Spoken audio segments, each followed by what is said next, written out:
అప్పుల బాధలు వెంటాడుతున్నాయా? అయితే 6 JVR వారి జాతిరత్నాలు ధరించండి.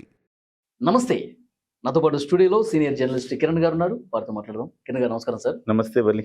కిరణ్ గారు, మాజీ ముఖ్యమంత్రి వైసీపీ అధ్యక్షులు జగన్మోహన్ రెడ్డి గారు ఈరోజు ప్రెస్ మీట్ పెట్టి ఎన్ని అరెస్టులు చేసుకుంటే చేసుకోండి, ఎన్ని అరెస్టులు చేసుకున్నా భయపడేది లేదు. మీరు అక్రమ కేసులు పెడతా ఉన్నారు, కక్ష సాధింపు కేసులు పెడతా ఉన్నారు, దేనికైనా మేము సిద్ధమే, చట్ట ప్రకారం మీరు ముందుకెళ్తున్నారని చెబుతూ ఈ విధంగా అరెస్టులు చేస్తూ ఉన్నారు. సో మా ప్లానింగ్స్ కూడా మేము ఉంటాయి, మేము ఎలా రెస్పాండ్ కావాలో అలా రెస్పాండ్ అవుతామని చెప్పారు. దీంతో పాటు మొన్న గుడివాడలో జరిగిన రభస గురించి మాట్లాడారు. ఒక బీసీ మహిళని ఉప్పాల హారిక, కృష్ణా జిల్లా జెడ్పీ చైర్పర్సన్ ఆమె వెళ్తుంటే తెలుగుదేశం పార్టీ సైకోలు, ఆయన లిటరల్గా ఇవే పదాలు వాడారు, అవే చెప్తున్నాను సార్. తెలుగుదేశం పార్టీ సైకోలు చంద్రబాబు నాయుడు శాడిజంలో భాగస్థులైన శాడిస్టులు అనాలా వాళ్ళని, కర్రలు తీసుకొచ్చి రాళ్ళు తీసుకొచ్చి ఒక మహిళని అంత దారుణంగా దాడి చేస్తారా? ఏది ప్రజాస్వామ్యం ఉందా రాష్ట్రంలో? పోలీసులు అక్కడ ఉండి కూడా దాడి చేయండి అని చెప్పి చూస్తా ఉన్నారంట. సో ఇవి ఆయన చేసినటువంటి కామెంట్స్. అంటే ఇక్కడ వైసీపీ ఉచ్చులో తెలుగుదేశం పడిందా అనిపిస్తుంది నాకు.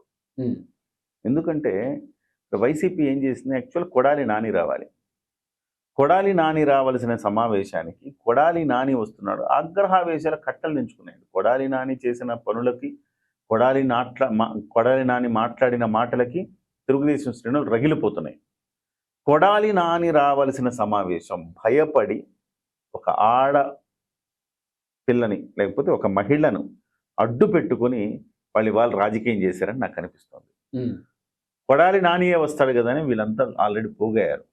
పోగైన తర్వాత ఆటోమేటిక్గా ఎవరు దాన్ని కంట్రోల్ చేయగలుగుతారు? కొడాలి నాని వచ్చినా లేకపోతే ఇంకొకళ్ళు వచ్చినా ఘెరావ్ చేస్తారు. ఆ ఘెరావ్ చేశారు, ఆవేశాలకు లోనయ్యారు. వాళ్ళు కొన్ని బూతులు మాట్లాడారు, వీళ్ళు బూతులు ఎక్స్చేంజ్ అయినాయి, మాటలు ఎక్స్చేంజ్ అయినాయి. ఆ ఆవేశంలో జరిగిన ఘటన అది.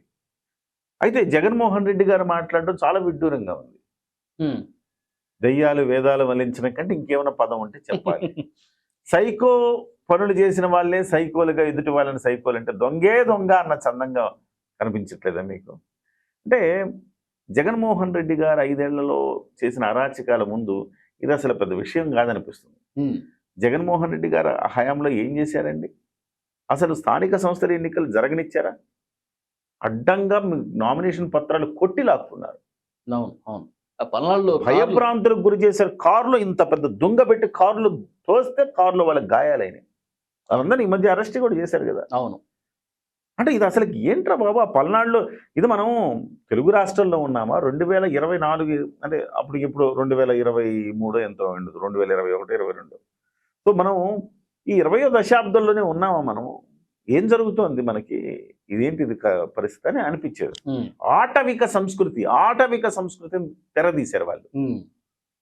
బోరుగడ్డ అనిల్ అనేవాడు అంటాడు బూతులు, మా జగనన్న కోసం నేను ఏమైనా చేస్తా అంటాడు. జగన్మోహన్ రెడ్డి చిరునవ్వుతో ఆనందిస్తూ ఉంటాడు.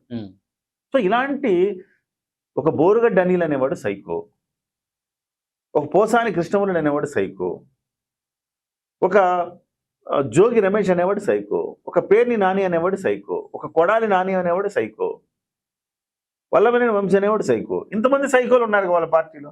వాళ్ళు మళ్ళీ సైకోలని తెలుగుదేశం పార్టీ వాళ్ళని అంటే ఎట్లా? కొన్ని సందర్భాల్లో ఊపిరాడక ముళ్ళుతో తీయాల్సి వస్తుంది వలి.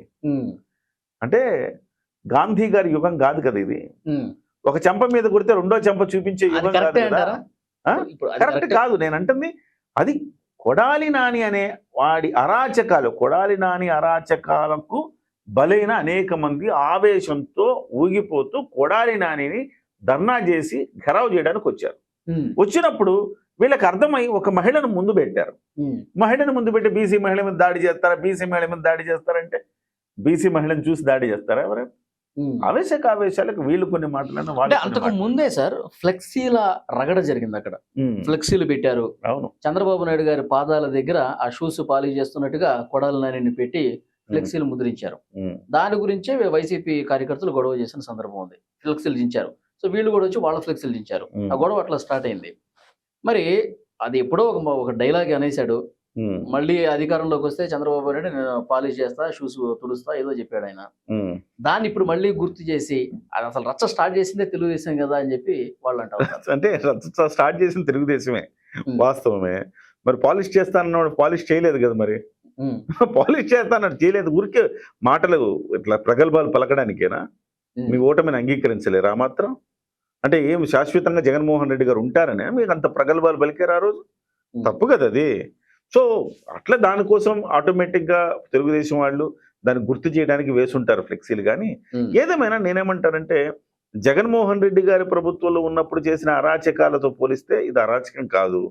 కానీ నేనేమంటాను, అసలు ప్రజాస్వామ్యంలో ఆ రకంగా చేయడం కూడా కరెక్ట్ కాదు. తెలుగుదేశం పార్టీ కేడర్ కూడా ఆవేశానికి లోనైనారేమో కానీ ప్రజాస్వామ్యం ఇట్లా గొడవలు 2 పార్టీకి సంబంధించి కార్యకర్తలు ఇట్లా గొడవలు పడి కర్రలు తీసుకొచ్చి వాళ్ళు చేసినట్టు వీళ్ళు చేస్తే ఇద్దరికి తేడా. అదే నేను అంటున్నా, తెలుగుదేశం పార్టీ కూడా ఈ రకంగా చంద్రబాబు నాయుడు గారికి చాలా మంచి పేరు ఉంది. చంద్రబాబు నాయుడు గారికి ఎంత మంచి పేరు ఉందంటే ఇవాళ కార్యకర్తలే చంద్రబాబు నాయుడు గారు చేత కాదు, అగ్రెసివ్గా ఉండడు, ఆయన కక్ష తీర్చుకోవడం రాదు అని అంటున్నారు. నిజమే, ఆయనకు ఒక విజనరీ లీడరు. ఆయన కక్షలు కార్పణ్యాలకు వెళ్ళడు. రాష్ట్రాన్ని ఎలా అభివృద్ధి చేద్దామని చెప్పేసి నిరంతరం తపస్సులో ఉంటాడు. ఆయన నిరంతరం తపస్సులో ఉంటాడు. జగన్మోహన్ రెడ్డి గ్యాంగ్ ఎంత రాజకీయాలు చేసి ఎంత మండితే ఇవాళ కింది కేడర్ అట్లా బిహేవ్ చేస్తుంది. అయినా నేనేమంటానంటే క్రమశిక్షణకి మారు పేరు తెలుగుదేశం. అలాంటి తెలుగుదేశం నుంచి ఇలాంటివి ఎక్స్పెక్ట్ చేయలేదు ఎవరు. సో ఇలాంటివి జరగకూడనివి, మరొక సందర్భంలో ఇలాంటివి జరగకుండా తెలుగుదేశం పార్టీ జాగ్రత్తలు తీసుకోవాలి. కాకపోతే విచిత్రం, మనకి కామెడీ అనిపించేది సైకోలుగా వర్ణించడం, జగన్మోహన్ రెడ్డి గారే నేరుగా వీళ్ళందరినీ సైకోలుగా వర్ణించడం అనేది కొంచెం హాస్యాస్పదంగా అనిపిస్తుంది. మన జగన్మోహన్ రెడ్డి గారు హారిక పేరు ప్రస్తావిస్తూ ఈ విధంగా దాడి చేయడం కరెక్ట్ కాదని చెప్పి మాట్లాడినప్పుడు నాకు ఒకటి గుర్తు వచ్చింది. పేరుని నాని ఫోన్ కాల్ మీరు వినే ఉంటారు. పేరుని నాని ఫోన్ లో మాట్లాడుతూ బీసీ మహిళని ఇట్లా చేశారు కదా, ఇట్లా అన్నారని చెప్పి రాష్ట్ర వ్యాప్తంగా మనం ఆందోళన చేయొచ్చు, ఒక పెద్ద లీడరు చెప్తే అది మొత్తం ఆందోళన చేయొచ్చు, బీసీ మహిళలను ముందుకు తీసుకోవచ్చు అని చెప్పి అది ఆటోమేటిక్గా రికార్డ్ చేశారు. ఎవరు రికార్డ్ చేశారు ఫోన్ కాల్. ఇప్పుడు జగన్మోహన్ రెడ్డి గారు మాట్లాడుతుంటే ఈ బీసీ మహిళ ఉపాల హారిక మీద దాడి చేయడం కరెక్ట్ అయినా ఇది ఇట్లా క్వశ్చన్ చేసినప్పుడు అదే గుర్తొస్తుంది. ఆటోమేటిక్ వాళ్ళ వ్యూహాలు ఉన్నాయి కదండి వాళ్ళకి అట్లా. సో ఇంకొక మాట అంటున్నాడు, రప్ప రప్ప అండం తప్ప. మరి అలాంటప్పుడు సినిమాలు ఎందుకు పెట్టారంటే ఆ మాత్రం సెన్స్ లేదా జగన్మోహన్ రెడ్డి గారికి? సినిమాల్లో పెట్టినవన్నీ నిజ జీవితంలో చేస్తారా? సినిమాల్లాగే చూడాలి. సినిమాను నిజ జీవితంలో ఇంప్లిమెంట్ చేస్తారా ఎవరైనా? సినిమాల్లో 1,00,000 జరుగుతాయి, అన్ని ఒక వింతలు విడ్డూరాలన్నీ సినిమాల్లోనే జరుగుతాయి. అలాంటివి మరి మీరు నిజ జీవితంలో అమలు పరుస్తారా?